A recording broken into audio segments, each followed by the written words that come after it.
दोस्तों, आधी रात के वक्त अचानक चाची ने मेरे फोन पर फोन करके कहा कि उनकी कमर में बहुत तेज दर्द हो रहा है और इसलिए मैं उनकी मालिश कर दूं। मैं उनके कमरे में पहुंच गया। उसके बाद मैं बहुत ही हल्के हाथों से उनकी मालिश करने लगा, जिससे उन्हें आराम मिलने लगा और हम लोग तरह तरह की बातें करने लगे। चाची ने मुझसे पूछा कि तुम्हें किन किन चीज़ों का शौक है, तो मैं उन्हें बताने लगा कि मुझे आउटडोर एक्टिविटीज बहुत अच्छी लगती है, जिसमें बैडमिंटन खेलना, स्विमिंग करना और घुड़सवारी करना ये मेरे फेवरेट है।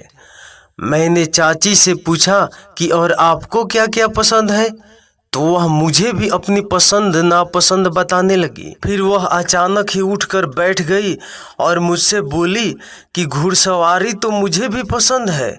मैंने उनसे कहा कि अरे वाह, ये तो बहुत अच्छी बात है। लेकिन चाची ने न जाने क्यों बहुत ही अजीब तरीके से मेरी तरफ देखते हुए कहा कि लेकिन मुझे काले घोड़े की सवारी पसंद है। और फिर उन्होंने जिस तरह से उस जगह देखा, मैं उससे बुरी तरह से सहम गया। मेरे पूरे शरीर में एक भयंकर सिहरन सी दौड़ गई। एक अजीब सा सन्नाटा मेरे और उनके बीच पसर चुका था। कुछ देर हम दोनों एक दूसरे को टकटकी लगाए देखते रहे। मेरी चाची कम उम्र की और बहुत खूबसूरत औरत थी और उनकी ऐसी बातों ने मेरे अंदर एक तूफान पैदा कर दिया था। और फिर वही हुआ जिसका डर था। मैंने अपना आपा दोस्तों खो दिया और फिर मैंने चाची को। दोस्तों, अब मेरी पूरी कहानी सुनिए। मेरा नाम आशीष है। मैं 17 साल का एक बहुत ही खूबसूरत नौजवान हूँ। मैं अपने माँ बाप का इकलौता बेटा हूँ। मेरे स्कूल की पढ़ाई जब कंप्लीट हुई तो पापा एक अच्छे कॉलेज की मेरे लिए तलाश करने लगे। इसी बीच मेरे चाचा, जो कि दूसरे शहर में रहते थे, उनका पापा के पास फ़ोन आया और फिर उन्होंने हम सभी लोगों के हाल चाल लिए। उसके बाद उन्होंने हमें एक ऐसी खबर सुनाई जिसे सुनकर हम लोग दंग रह गए। उन्होंने बताया कि उन्होंने दोबारा शादी कर ली है। दरअसल मेरे चाचा की आज से 4 साल पहले शादी हुई थी, लेकिन शादी के कुछ महीनों के बाद ही चाचा और चाची के बीच में बहुत ज़्यादा झगड़ा होने लगा। घर वालों ने दोनों ही लोगों को काफ़ी समझाने की कोशिश की, लेकिन चाची चाचा के साथ रहना ही नहीं चाहती थी और फिर वह उन्हें तलाक देकर चली गई। उनके तलाक की वजह मुझे आज तक नहीं पता, क्योंकि उस वक्त मैं छोटा भी था। और दूसरी बात कि चाची चाचा पर कई तरह के इल्ज़ाम लगा रही थी और चाचा चाची पर कौन गलत है और कौन सही, यह किसी को भी समझ में नहीं आ रहा था, क्योंकि वह दोनों लोग दूसरे शहर में अकेले ही रहते थे। इसी वजह से जब चाचा ने अपना फैसला सुना दिया कि वह चाची के साथ नहीं रहना चाहते हैं, तो मजबूरन घर वालों को भी उनका ये फैसला मानना पड़ा और उसके बाद वह दोनों अलग हो गए। चाचा सऊदी अरब में नौकरी करते थे, लेकिन वह बीच बीच में घर आते जाते रहते थे। बात करते करते जब चाचा को यह बात पता चली कि मेरे पापा मेरे लिए एक अच्छा कॉलेज ढूंढ रहे हैं, तो उन्होंने कहा कि इस शहर में एक से एक अच्छे कॉलेज है, इसलिए आप आशीष को यहाँ पर ही भेज दीजिए। और वैसे भी मैं आशीष को यहीं पर बुलाने वाला था, क्योंकि अभी मेरी नई नई शादी हुई है और मैं अपनी पत्नी माला को इस शहर में अकेले छोड़कर नहीं जा सकता। और फिर अगर आशीष यहीं पर आकर कॉलेज में एडमिशन ले लेता है और यहीं रहता है, तो इससे अच्छी बात तो और कोई भी नहीं हो सकती। इस तरह से आशीष भी एक अच्छे कॉलेज में पढ़ाई कर लेगा और माला भी अकेली नहीं रहेगी और मैं आराम से बेफिक्र होकर सऊदी वापस जा सकता हूँ। पापा को भी चाचा की बात ठीक लगी और इसी वजह से उन्होंने यह फैसला किया कि अब मैं चाचा के पास जाकर रहकर ही अच्छे से पढ़ाई करूँगा। अगले हफ्ते ही मैं चाचा के घर पहुँच चुका था। चाचा मुझे वहाँ देखकर बहुत ज़्यादा खुश थे। वह मुझसे कहने लगे कि तुम्हारे आने से अब मुझे कोई भी फिक्र नहीं रहेगी। चलो तुम्हें तुम्हारी चाची से मिलवाता हूँ, वह भी तुम्हें देखकर बहुत खुश हो जाएगी, क्योंकि जब से मैंने उसे तुम्हारे बारे में बताया है तब से वह तुम्हारा बेसब्री से इंतज़ार कर रही है। वरना पहले तो वह बेचारी टेंशन के मारे बहुत परेशान थी कि वह अकेले कैसे रहेगी, लेकिन जब मैंने उसे तुम्हारे बारे में बताया और कहा कि तुम स्वभाव के बहुत ही हंसमुख हो तो वह खुश हो गई, क्योंकि वह भी बिल्कुल तुम्हारी तरह ही है, खूब हंसी मजाक करने वाली और खूब बोलने वाली। मैं जैसे ही चाचा के घर पहुंचा और सामने मेरी चाची ने दरवाज़ा खोला तो उन्हें देखकर तो मैं दंग ही रह गया। चाची तो चाचा की बिल्कुल आधी उम्र की थी। वह मुझे देखने में 18 साल की लग रही थी और खूबसूरती तो उनकी इतनी ज़्यादा थी कि वह किसी परी से कम नहीं थी। किसी हीरोइन की जैसी कद काठी और चेहरे पर चमक इतनी गजब की कि परियां भी फेल हो जाए। उनके काले लंबे घने बाल जो उस वक्त खुले हुए थे और हवा में लहरा रहे थे, मैं तो उन्हें देखते ही पलक झपकना ही भूल चुका था। मुझे तो अभी तक यकीन ही नहीं आ रहा था कि ये मेरी नई चाची है। मैं अपनी ही दुनिया में गुम था कि तभी चाचा ने मुझे एक झटके से सपने से बाहर निकाला और कहा, क्या हुआ आशीष, यह तुम्हारी चाची है, मिलोगे नहीं? मैंने तुरंत ही उन्हें नमस्ते बोला और फिर घर के अंदर आ गया। चाची मेरे लिए चाय पानी का इंतजाम करने लगी, लेकिन मैं बार बार नज़र चुरा कर उनकी तरफ ही देख रहा था, क्योंकि मैं इस बात को हजम ही नहीं कर पा रहा था कि मेरे चाचा को, कि जो तकरीबन 35 साल के होंगे, उनसे 18 साल की लड़की ने शादी कर ली है। मैं मन ही मन सोचने लगा कि हो सकता है चाची की भी उम्र उतनी ही हो जितनी चाचा की है, लेकिन उन्होंने अपना इतना अच्छे से ख्याल रखा हुआ है कि वह किसी 18 साल की लड़की जैसी ही दिख रही है। खैर जो भी हो, लेकिन चाचा बहुत खुश नसीब है जो उन्हें दूसरी पत्नी इतनी ज़्यादा खूबसूरत मिली है। चाय नाश्ता करने के बाद चाचा अपनी पैकिंग करने लगे। उन्होंने मुझसे कहा कि वह कल सुबह ही फ्लाइट से सऊदी के लिए निकल जाएंगे और उसके बाद उन्होंने मुझे एक लिस्ट पकड़ाई। वह बोले कि इसमें इस शहर के सभी अच्छे कॉलेजों के नाम लिखे हुए हैं, तुम इनमें से किसी को भी चूज करके एडमिशन ले सकते हो। उनकी यह बात सुनकर मैं बहुत खुश हो गया। उसके बाद चाचा मुझसे कहने लगे कि देखो आशीष, मैं यहाँ पर सिर्फ तुम्हारे भरोसे पर ही तुम्हारी चाची को छोड़कर जा रहा हूँ। और एक बात और है, तुम्हारी चाची को अभी कुछ दिनों पहले सीढ़ियों से गिर जाने की वजह से चोट आ गई थी, जिसमें उसकी शरीर की काफ़ी मांसपेशियाँ खींच गई है। मैंने डॉक्टर को दिखाया तो उन्होंने ये बताया कि अभी कुछ महीनों तक उसके शरीर में बार बार दर्द उठता रहेगा और जिसकी वजह से उसे बहुत तकलीफ होगी, लेकिन तुम इसलिए उसका थोड़ा सा ख्याल रखना और जब भी ज़रूरत पड़े तो उसे डॉक्टर को दिखा आना। इसके अलावा तुम्हारी चाची तुम्हें जो भी काम बताए तुम वह सारे काम कर देना, क्योंकि यहाँ पर उसका तो सिर्फ तुम ही सहारा हो और कोई नहीं। मैंने चाचा से कहा कि आप बिल्कुल भी फिक्र मत करिए, मैं चाची का पूरा ख्याल रखूँगा और उन्हें किसी भी बात की कमी नहीं होने दूंगा। इसके बाद अगली सुबह चाचा सऊदी के लिए निकल गए और मैं और चाची बिल्कुल ही अकेले उस घर में रह गए। अभी क्योंकि मैं और चाची एक दूसरे के लिए नए नए थे, इसलिए हमारे बीच बातचीत कुछ कम ही हो रही थी। मैं भी उसी दिन उसी कॉलेज में पहुंच गया जहां पर मुझे एडमिशन लेना था और मैंने वहां जाकर दाखिला ले लिया। इसके बाद धीरे धीरे दिन यूं ही बीतने लगे और मैंने कॉलेज जाना भी शुरू कर दिया, जहां पर मेरी कुछ लड़कों से अच्छी दोस्ती हो गई और इधर मैं और चाची अब एक दूसरे से खुलकर बातें करने लगे। एक दिन मैं अपने कमरे में बैठा पढ़ रहा था कि तभी रात के समय चाची ने मुझे आवाज़ लगाई। मैं तुरंत ही भाग कर किचन की तरफ गया तो यह देखकर मैं दंग रह गया कि चाची ने उस वक्त एक बहुत ही खूबसूरत गाउन पहन रखा था। वह गाउन जो अक्सर औरतें रात को सोते समय पहनती है, लेकिन वह गाउन पूरा जालीदार था जिसमें उनकी खूबसूरती झलक रही थी। मैंने तुरंत ही अपनी नज़रों को दूसरी दिशा में घुमा लिया। चाची मुझसे बोली, आशीष, क्या तुम चाय पियोगे या कॉफ़ी? मैंने चाची से कहा कि मैं कॉफ़ी पीऊँगा और उसके बाद मैं तुरंत ही अपने कमरे में जाने लगा तो चाची ने मुझे टोक दिया। वह बोली, अरे तुम कहाँ जा रहे हो? मैं अभी बस 2 मिनट में ही कॉफ़ी बनाती हूँ।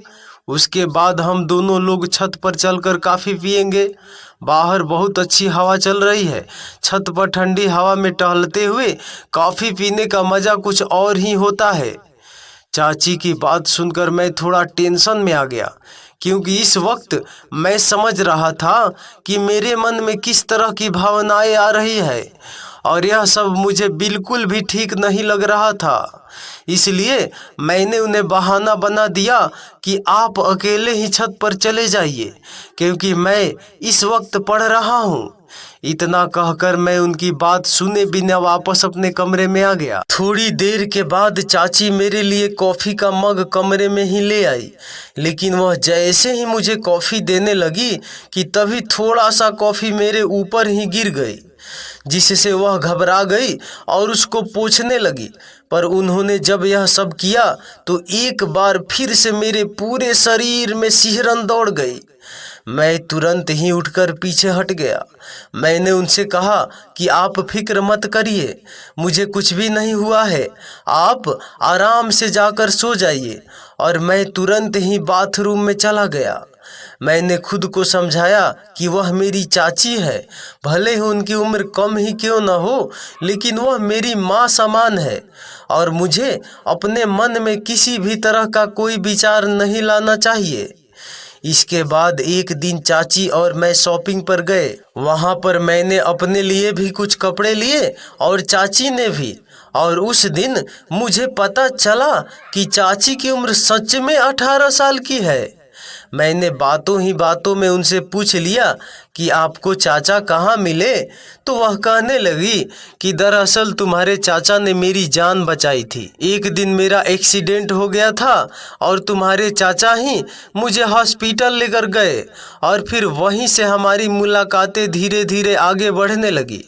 मैं एक अनाथ लड़की हूँ, मेरे आगे पीछे कोई भी नहीं था। मैं बचपन से ही अपने मामा मामी के घर पर रही थी, लेकिन वह लोग मेरे साथ बहुत ही बुरा व्यवहार करते थे। और जब मुझे तुम्हारे चाचा का साथ मिल गया और हमने शादी करने का फैसला कर लिया, तो फिर मैंने बिल्कुल भी देर नहीं की और तुम्हारे चाचा के साथ शादी करके अब मैं एक खुशहाल जीवन जी रही हूँ। मैंने चाची से कहा कि ये तो आपने बहुत ही अच्छा किया, क्योंकि मेरे चाचा बहुत ही अच्छे हैं। चाची कहने लगी कि हाँ, सो तो है, तुम्हारे चाचा मेरा बहुत ख्याल रखते हैं। देखो ना, वह यहाँ से जा रहे थे, लेकिन फिर भी उन्हें मेरी कितनी फिक्र थी कि मेरा ख्याल रखने के लिए वह तुम्हें यहाँ पर छोड़ कर गए। वहाँ की सब चीज़ें तो ठीक चल रही थी, लेकिन न जाने क्यों, लेकिन मैंने एक चीज़ नोटिस की थी कि जब से चाचा सऊदी गए थे तब से ही चाची घर में जो भी कपड़े पहन रही थी वह मुझे दिखने में बिल्कुल भी ठीक नहीं लगते थे, क्योंकि वह कपड़े कुछ ज़्यादा ही खुले खुले थे। फिर मुझे लगा कि हो सकता है चाची इन सब बातों पर उतना ध्यान न देती हो, और फिर उनकी नज़र में तो मैं उनके बेटे के समान ही हूँ और बस इसलिए वह इस तरह के कपड़े आराम से मेरे सामने पहन रही है। दोस्तों, मैंने इस बात को नज़रअंदाज किया और अपनी पढ़ाई में जुट गया।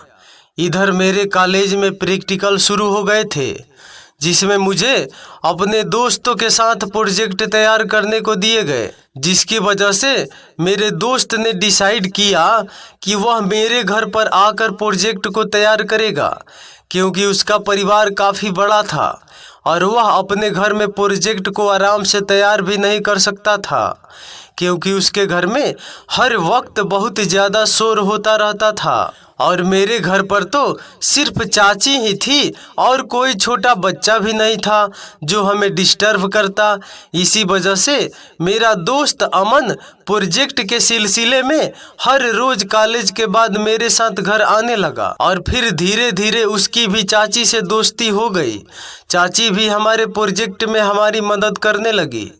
मुझे चाची का स्वभाव बहुत अच्छा लगता था।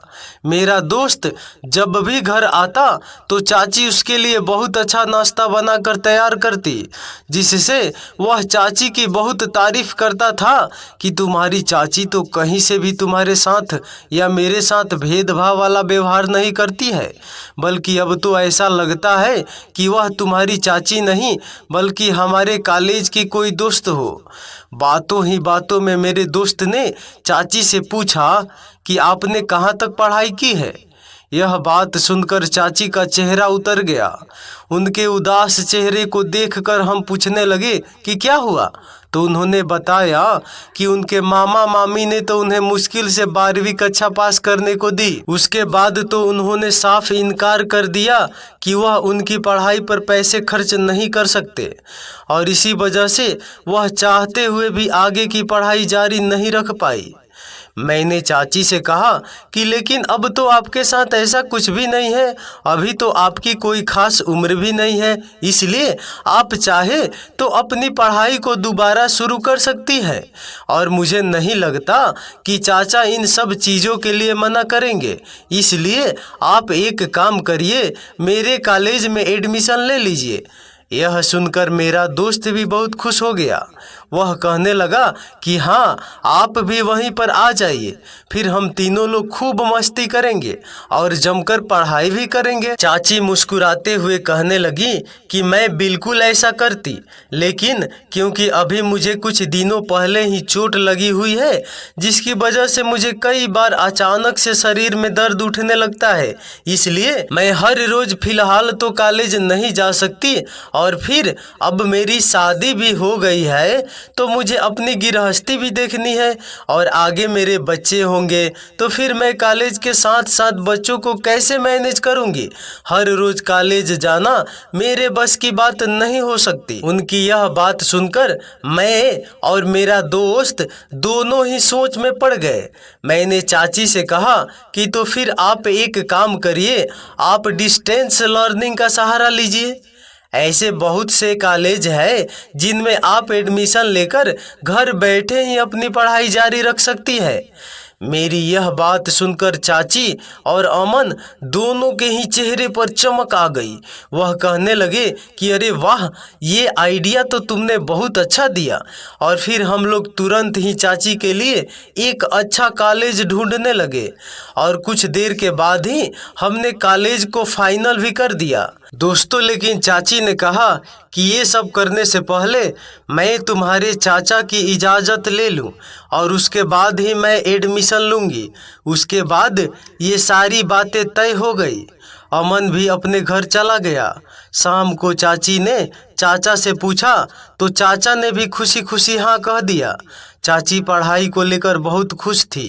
फिर वह कहने लगी कि लेकिन आशीष, मुझे पढ़ाई छोड़े हुए थोड़ा समय हो गया है, तो इसलिए मुझे घबराहट हो रही है कि मैं ये सब बिना कॉलेज जाए कैसे हैंडल करूँगी। क्योंकि कॉलेज जाती तो वहाँ तो मुझे प्रोफेसर पढ़ाते, अगर कोई चीज़ समझ नहीं आती तो वह मुझे समझाते, पर यहाँ घर बैठे मैं कैसे सारी चीज़ों को समझ पाऊँगी।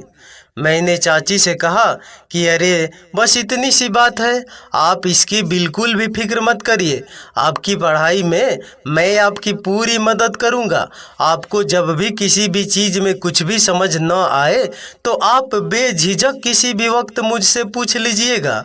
ये सुनकर चाची बहुत खुश हो गई, और फिर चाची ने एक कॉलेज में एडमिशन ले लिया और घर पर रहकर ही अपनी पढ़ाई शुरू कर दी। अब अक्सर मैं भी चाची की पढ़ाई में मदद कर देता।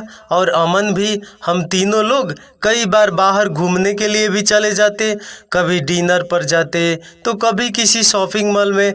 हम तीनों के बीच बहुत अच्छी दोस्ती होने लगी थी। एक रात चाची ने अचानक ही मुझे फ़ोन करके अपने कमरे में बुलाया। जब मैं उनके कमरे में पहुंचा तो वह मुझसे कहने लगी कि उनकी पीठ में बहुत तेज दर्द हो रहा है और डॉक्टर ने उन्हें यह तेल दिया है जिससे उनकी मालिश की जाती है। जब चाचा थे तो वह उनकी अच्छे से मालिश कर दिया करते थे, लेकिन अब तो वह यहाँ पर है नहीं और चाची का खुद से हाथ उनकी पीठ तक नहीं पहुँच पाता है, इसलिए मैं इस चीज़ में उनकी मदद कर दूँ। मैं तुरंत ही उनके हाथ से तेल ले लिया और उनकी मालिश करना शुरू कर दिया, लेकिन न जाने क्यों जब मैं उनकी मालिश कर रहा था तो वह तिरछी निगाह से मुझे बहुत ही अजीब तरीके से देख रही थी।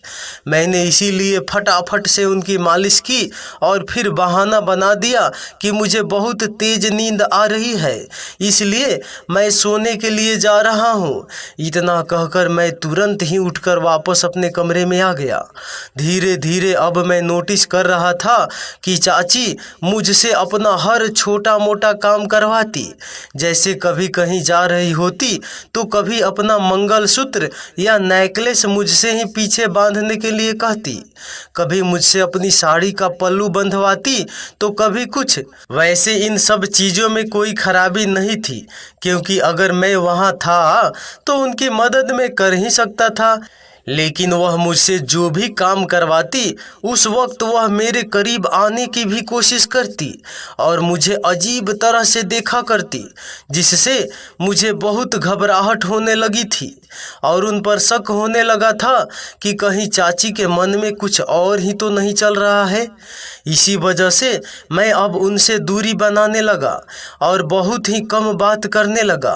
वो अक्सर मुझसे कहती कि मैं उन्हें चाची न कहूँ बल्कि माला कहकर बुलाऊं, लेकिन मैंने मना कर दिया। एक रात बहुत तेज बारिश हो रही थी और तभी मेरे दरवाजे पर बहुत जोरदार दस्तक हुई। बाहर भयंकर तूफान आया हुआ था। चाची मेरे कमरे में आ गई और मुझसे बोली कि मैं आज रात यहीं सोऊंगी, क्योंकि मुझे इतनी तेज बारिश से बहुत ज़्यादा डर लगता है। घबराहट के मारे मुझे नींद ही नहीं आ रही है। उनकी ये बातें सुनकर मैं डर गया। मैं यही सोचने लगा कि चाची अगर मेरे कमरे में सोएगी, वो भी पूरी रात, तो फिर न जाने आगे क्या होगा। मैंने चाची से कहा कि अरे आप इतनी बड़ी होकर सिर्फ एक मामूली सी बारिश से डर रहे हैं, आप घबराइए नहीं, मैं तो आपके बगल वाले कमरे में ही हूँ। अगर आपको किसी भी चीज़ की ज़रूरत हो तो आप मुझे बता दीजिएगा। लेकिन चाची ने मेरी कोई भी बात नहीं सुनी और तुरंत ही दनदनाती हुई वह मेरे बिस्तर पर जाकर लेट गई। मैं एक टक खड़े होकर उन्हें देख रहा था। फिर वह मुझसे बोली कि अरे तुम वहाँ क्यों खड़े हो, आओ तुम भी इधर ही लेट कर सो जाओ। उनकी इस बात से मुझे बहुत ही ज़्यादा अजीब सा महसूस होने लगा। ऐसी उलझन भरी स्थिति बन चुकी थी कि मुझे कुछ भी समझ नहीं आ रहा था। मैंने उनसे कहा कि अब तो मैं जाग ही गया हूँ, इसलिए सोच रहा हूँ कि कुछ देर बैठकर पढ़ाई ही कर लूँ। उसके बाद मैं बहाना बनाने के लिए चुपचाप बैठकर पढ़ने लगा और इसी बात का इंतज़ार करने लगा कि चाची कब गहरी नींद में सो जाए। और जब मुझे लगा कि वह अब सो चुकी है तो मैं धीरे से उठकर सोफे पर लेट गया। अगले दिन चाची ने सुबह उठकर मुझसे इस बात की शिकायत की कि मैं सोफे पर लेटकर क्यों सोया, क्यों मैं उनकी वजह से इतना परेशान हुआ।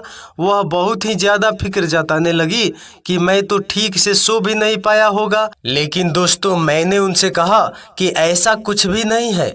अब मैंने चाची से बातचीत करना बहुत ही कम कर दिया था। ज़्यादातर मैं अपनी ही पढ़ाई ही करता रहता था, जिसकी वजह से वह मुझसे अब शिकायत करने लगी थी कि क्या है आशीष, अब तो तुम पहले की तरह बिल्कुल भी नहीं रहे, अब तो तुम मुझसे न तो ज़्यादा बात करते हो, न ही मुझे कहीं घुमाने फिराने के लिए लेकर जाते हो। मैंने चाची से कहा कि दरअसल मेरे एग्ज़ाम आने वाले हैं और मुझे पढ़ना है, बस इसलिए मैं आपके लिए इतना ज़्यादा समय नहीं निकाल पाऊँगा, मुझे माफ़ कर दीजिएगा। यह कहकर मैं वापस अपने कमरे में आ गया और दरवाज़ा अंदर से बंद कर लिया। लेकिन उसी रात एक बार फिर से मुझे अपने कमरे में चाची ने बुलाया और मुझसे अपनी पीठ की मालिश करने के लिए बोला। मैं जैसे ही उनकी मालिश करने लगा, उसके थोड़ी ही देर के बाद चाची अचानक से उठकर बैठ गई और फिर कहने लगी कि तुमने अभी तक मुझे अपनी हॉबीज के बारे में तो बताया ही नहीं। तो मैंने उनसे कहा कि दरअसल मुझे आउटडोर एक्टिविटीज़ पसंद है और जिसमें मुझे ट्रैवलिंग करना, बैडमिंटन खेलना, स्विमिंग करना, घुड़सवारी करना, ये सारी चीज़ें पसंद है। क्योंकि उन्होंने मुझसे ये सवाल किया था, इसलिए मैंने भी उनसे पूछा कि और आपको क्या क्या पसंद है। तो वह मेरी तरफ अजीब तरीके से देखकर कहने लगी कि घुड़सवारी तो मुझे भी पसंद है। मैंने उनसे कहा कि अरे वाह, आपकी यह पसंद तो मुझसे मिलती है। दोस्तों, फिर वह एक जगह पर देखते हुए कहने लगी कि लेकिन मुझे सिर्फ और सिर्फ काले घोड़े की सवारी ही पसंद है। और उनके चेहरे पर उस वक्त जो अजीब सी मुस्कान तैर गई, उससे तो मेरे पूरे शरीर में सिहरन सी दौड़ गई। मैं पसीने से तरबतर होने लगा। मेरे और उनके बीच एक अजीब सा सन्नाटा पसर गया। वह अभी भी बार बार मुझे इशारे में कुछ समझाने की कोशिश करने लगी, जिससे मैं बहुत अच्छे से समझने भी लगा। और तभी फिर मैंने अपना आपा खो दिया और मैं उन पर जोर से चिल्लाया, आप मुझसे यह कैसी बातें कर रही है। मेरे ऐसा कहते ही चाची थोड़ा सा घबरा गई और कहने लगी कि आशीष, तुम शायद मुझे गलत समझ रहे हो। मैंने उनसे कहा कि मुझे नहीं लगता कि मैं आपको गलत समझ रहा हूँ। इतना कहकर मैं तुरंत ही उनके कमरे से बाहर निकल आया। मुझे इस वक्त बहुत तेज गुस्सा आ रहा था।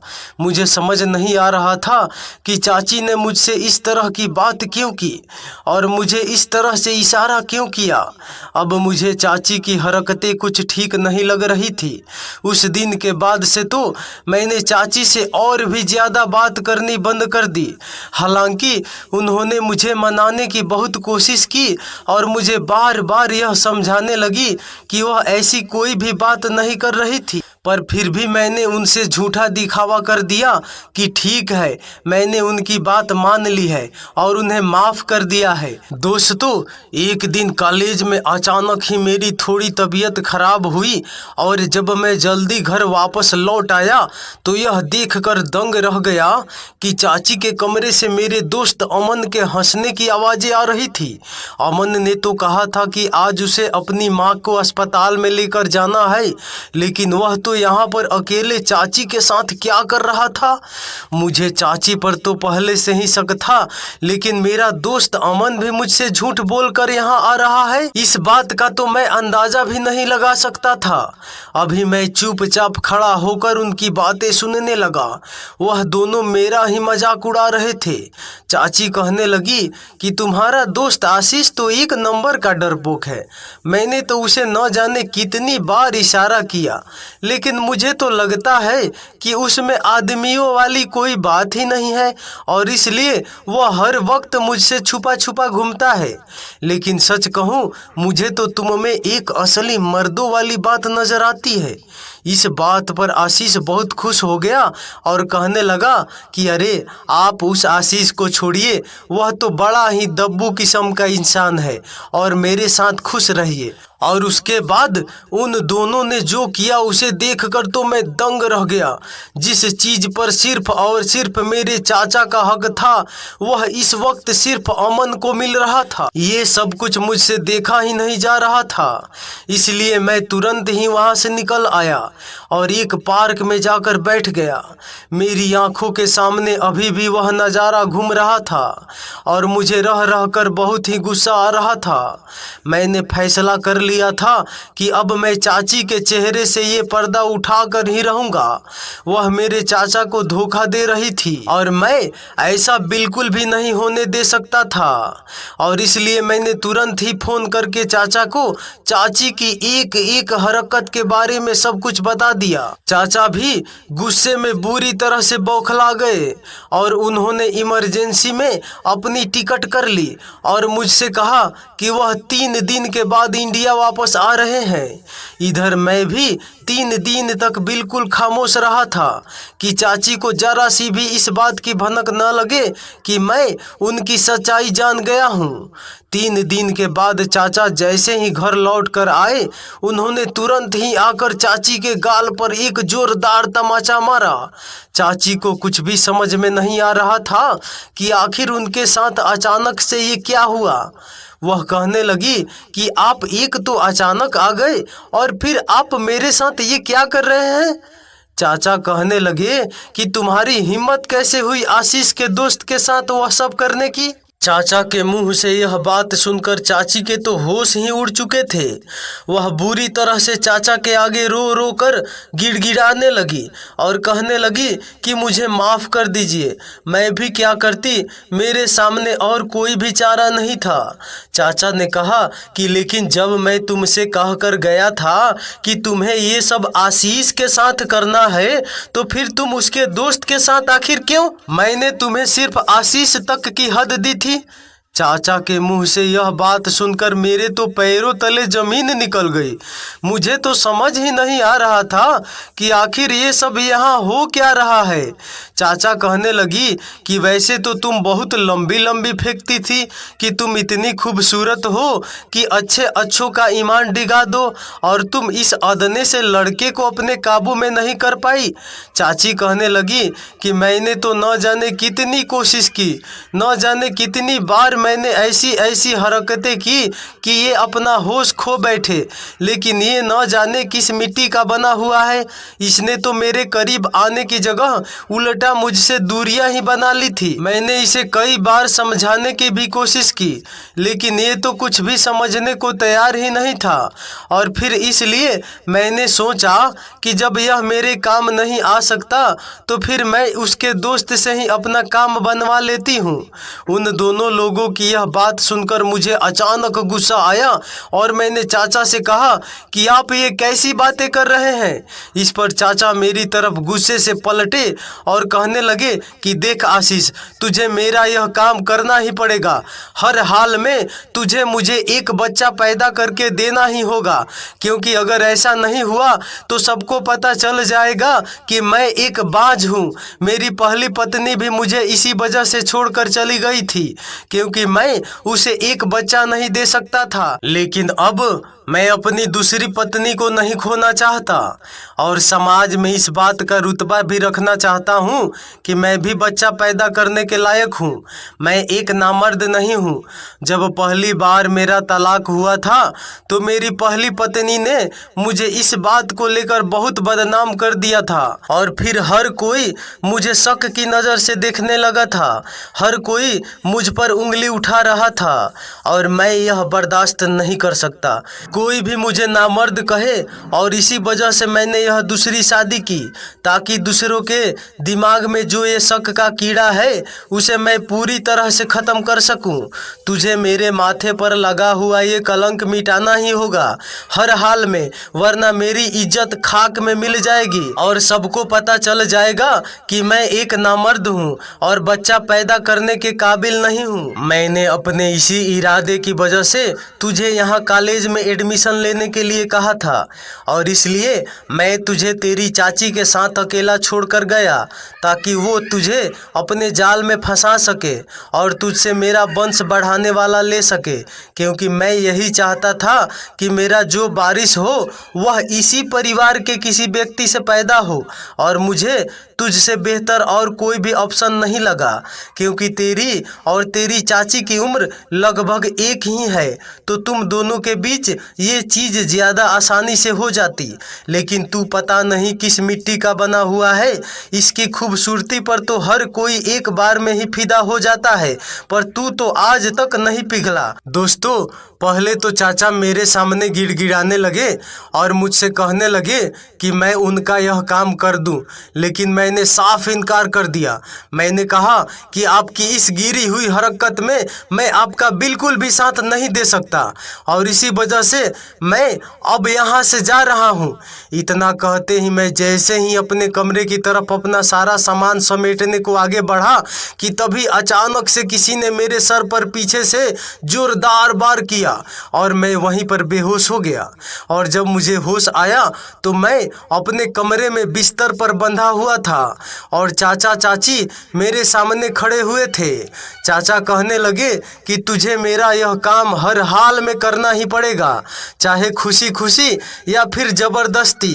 अगर तू मेरी बात प्यार से मान जाता तो मुझे तेरे साथ यह सब कुछ नहीं करना पड़ता, लेकिन अब मैं क्या करूं? मुझे भी अपनी नाक बचानी है और अपना वंश हर हाल में बढ़ाना ही है, इसीलिए अब मुझे यही करना पड़ेगा। चाचा ने चाची से कहा कि अब अगर इस मामले में कोई भी गलती हुई तो फिर मुझसे बुरा कोई भी नहीं होगा। चाचा ने चाची से कहा कि जाओ इसके लिए दूध बना कर लाओ और वह जो गोली मैंने तुम्हें बताई थी वह भी उसमें मिला देना। इतना कहकर चाचा और चाची दोनों ही लोग कमरे से बाहर निकल गए। और दोस्तों, मैं इधर बुरी तरह से छटपटा रहा था। मुझे रोना आ रहा था कि ये मेरे साथ क्या हो गया। मेरे ही सगे चाचा मेरे साथ ऐसा कैसे कर सकते हैं? सिर्फ अपने अहम और समाज की नज़रों में उठने के लिए वह मेरा इस्तेमाल करना चाहते हैं। उन्हें जरा सी भी शर्म नहीं आ रही यह सब कुछ करते हुए। मैं यह सब सोचकर बुरी तरह से रोने लगा और अपने हाथ पैर हिला हिलाकर रस्सियों को खींचने लगा, लेकिन रस्सियाँ काफ़ी मजबूती से बंधी हुई थी जो खुलने का नाम ही नहीं ले रही थी कि तभी अचानक ही मेरे कमरे की खिड़की से मैंने अमन को मेरे कमरे में आते देखा। उसे देखकर मैं दंग रह गया। उसने मुझे चुप रहने का इशारा किया और मेरे हाथ पैरों को खोल दिया। मैंने तुरंत ही उसे उस वक्त गले से लगा लिया। दोस्तों, हालांकि इस पल से पहले मैं उससे नफरत करता था, लेकिन उस वक्त उसने मुझे बहुत बड़ी मुसीबत से बचाया था। फिर हम दोनों तुरंत ही खिड़की से कूदकर बाहर भाग गए।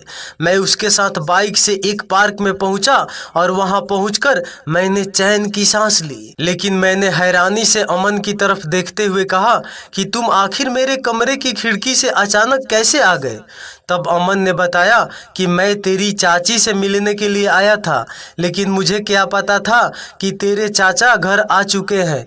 लेकिन मैं जैसे ही दरवाजे पर पहुंचा तभी तुम लोगों के बात करने की आवाज़ मेरे कानों में पड़ी, तो मैं खड़े होकर वहीं पर सब कुछ सुनने लगा। और फिर अचानक ही मैंने देखा कि तेरे चाचा तेरे साथ क्या कर रहे हैं। मैं जानता हूँ मेरे दोस्त कि तू एक सीधा साधा इंसान है और तेरे साथ गलत होते हुए देख मुझसे रहा नहीं गया। मैं अपने दोस्त के साथ ये सब नहीं होने दे सकता था और बस इसलिए मौका पाते ही मैंने तेरे कमरे की खिड़की से आकर तुझे बचा लिया। मैंने अमन को एक बार फिर से गले लगाकर थैंक यू बोला, क्योंकि आज अगर वह सही वक्त पर नहीं आता तो मेरी तो जिंदगी ही बर्बाद हो चुकी होती। मैंने तुरंत ही उसके फोन से फोन करके पापा को सब कुछ बता दिया, जिसे सुनकर वह खुद भी दंग रह गए कि उनका ही छोटा भाई इतनी गिरी हुई हरकत कर सकता है। उसके बाद मैंने अमन से कुछ पैसे लिए और ट्रेन की टिकट खरीद कर मैं अपने घर पहुंच गया। मेरे घर वालों का भी मेरी तरह ही बहुत बुरा हाल था। वह भी कभी सपने में भी नहीं सोच सकते थे कि मेरे खुद के सगे चाचा मेरा इस तरह का इस्तेमाल करने की कोशिश करेंगे। इसके बाद पापा ने चाचा के पास जाकर उन्हें बहुत खरी खोटी सुनाई और उनसे सारे रिश्ते नाते ख़त्म कर दिए। पापा ने कहा कि अगर ये हरकत किसी और ने मेरे साथ की होती तो अब तक वह इंसान जेल में होता, लेकिन क्योंकि चाचा उनके सगे भाई थे, बस इसी बात पर वह उन्हें छोड़ रहे हैं। उसके बाद मैं वहाँ से अपना सारा सामान समेट कर वापस अपने शहर में आ गया और वहाँ पर मैंने दूसरे कॉलेज में एडमिशन ले लिया। मुझ पर जो भी बीती उससे मुझे बहुत गहरा सदमा लगा था। मैंने कभी सपने में भी नहीं सोचा था कि मेरे साथ कुछ ऐसा भी हो सकता था। क्या लोग अपने फायदे के लिए रिश्तों को तार तार कर देते हैं? दोस्तों, कभी कभी हमारे अपने ही हमें इस तरह का धोखा देते हैं कि हमारे लिए यकीन करना मुश्किल पड़ जाता है। लेकिन इंसान अपनी खुदगर्जी में कब इतना अंधा हो जाए कि वह सारी हदों को पार कर दे, ये आज के ज़माने में बिल्कुल भी नामुमकिन नहीं है। क्योंकि आज के समय में हर किसी के अंदर हद से ज़्यादा स्वार्थ भरा पड़ा है। हर कोई अपने स्वार्थ के लिए दूसरों का इस्तेमाल करना चाहता है, जिसमें वह न तो किसी की भावनाओं के बारे में सोचता है और न ही किसी की फिक्र करता है। इसलिए हमें हर वक्त अपने आसपास की चीज़ों पर ध्यान देना चाहिए और कभी भी किसी पर अंधा विश्वास नहीं करना चाहिए। तो दोस्तों, आपको ये कहानी कैसी लगी हमें कमेंट करके ज़रूर बताएं और प्लीज़ प्लीज़ प्लीज़ इस कहानी को ज़्यादा से ज़्यादा शेयर करें कि और लोगों के पास पहुँचे, और लाइक करके मेरे चैनल को सपोर्ट करें।